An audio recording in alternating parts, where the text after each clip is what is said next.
Today பார்த்தீங்கன்னா புள்ளைப்பூச்சி பற்றி தான். புள்ளைப்பூச்சியை வந்துட்டு நீங்கள் பார்த்துருக்கீங்களா? நான் பார்த்துருக்கேன்.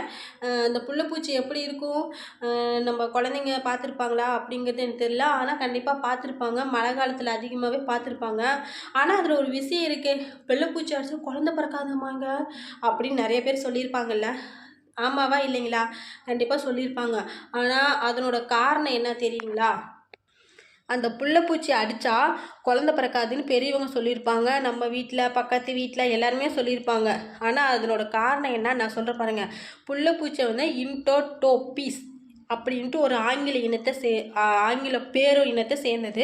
ஆனால் அந்த புள்ளைப்பூச்சியை வந்துட்டு நம்ம தமிழ்நாட்டில் புள்ளைப்பூச்சி, அப்புறம் தண்ணிப்பூச்சி அந்த மாதிரி சொல்லுவோம். அது பார்த்திங்கன்னா வீட்டை நோக்கி ஓடி வரும். என்ன பண்ணுவாங்க, உடனே அடிப்பாங்க, இல்லைன்னா நசுக்கிடுவாங்க. ஆனால் அந்த புள்ளைப்பூச்சி வந்து அடித்தா குழந்த பிறக்காது அப்படின்னு சொன்னாங்க. அது ஏன் தெரியுங்களா?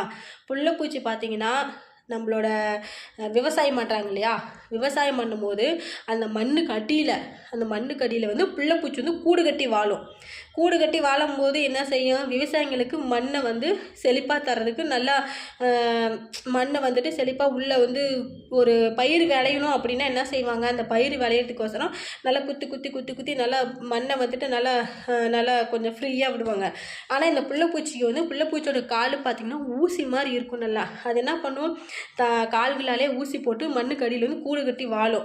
அதனால் என்ன செய்கிறாங்க, அப்படி கூடு கட்டி வாழ்கிறனால மண் நல்லா மேலே வந்து விளையிறது வந்து எல்லாமே நல்லாயிருக்கும். அதனால தான் வந்துட்டு விவசாயிகள் வந்துட்டு இதை வந்து கொன்றுவாங்க அப்படின்னு சொல்கிறதுக்காக தான் இந்த மாதிரி இப்படி சொன்னால் அதை செய்ய மாட்டாங்க அப்படிங்கிறதுக்காக. ஆனால் புள்ளைப்பூச்சி பார்த்திங்கன்னா அது நல்லா ஓடி வரும். அது புள்ளைப்பூச்சி வந்து தன்னை தானாக காப்பாற்றிக்க முடியாது அதால், சரிங்களா? அது ஒரு பரிதாபமான ஒரு புள்ளைப்பூச்சி அது. அதனால் என்ன பண்ணுவாங்க, அந்த புள்ளைப்பூச்சி ஒருவேளை புள்ளைப்பூச்சியை கமுத்தி விட்டுட்டிங்கன்னா அது வந்து திரும்பவும் நிமிர முடியாது. அப்போ பார்த்திங்கன்னா அந்த புள்ளைப்பூச்சி பார்த்திங்கன்னா அதோட காலெல்லாம் ஆட்டும். அது பார்த்திங்கன்னா ஒரு குழந்தை எப்படி காலை ஆட்டுமோ அது மாதிரி அந்த புள்ளைப்பூச்சி ஆட்டும். அதனால தான் புள்ளைப்பூச்சி வந்து ஈஸியாக கொண்டு போடுறாங்க. ஸோ பிள்ளைப்பூச்சியை பார்த்தா யாரும் கொல்லாதீங்க, அது ஒரு பாவம்.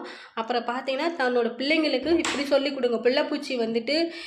பிள்ளைப்பூச்சி எதனால் வந்து இந்த மாதிரி பேர் வந்துச்சு, அது நமக்கு என்ன உதவி செய்யுது அப்படிங்கிறத சொல்லிக் கொடுங்க. முக்கியமாக விவசாயிங்களுக்கு என்ன செய்யுது அப்படின்னு நான் உங்களுக்கு சொன்னேன்.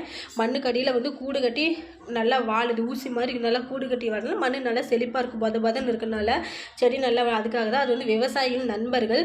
நம்ம குழந்தைங்களுக்கு பிள்ளைப்பூச்சின்னா என்னான்னு கூட தெரியாது, சொல்லிக் கொடுங்க. அது எதனால் இப்படி பேர் வந்துச்சு, அது யாருக்கு யூஸ் அப்படிங்கிறத சொல்லி கொடுத்துருக்குறேன்.